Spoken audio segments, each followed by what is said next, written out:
প্রথম ম্যাচের প্রথম বল শুরু হতে যাচ্ছে পেঁয়াজ স্ট্রাইকে। ডট বল, প্রথম বল। দ্বিতীয় বল সাব্বিরের, দেখা যাক। দারুণ একটি বল এবং উইকেট তুলে নিলেন সাব্বির।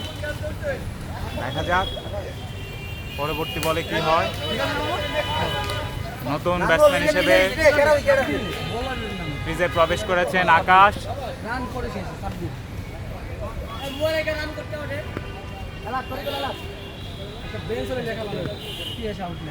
সাব্বিরের পরবর্তী বল ডট বল।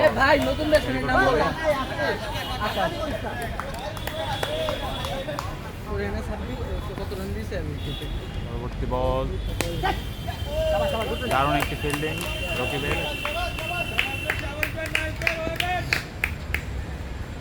পরবর্তী বল, দারুণ শট, আকাশের দারুণ একটি শটে চার। আবার লাস্ট বল, হোয়াইট বল। পরবর্তী বল দেখা যাক।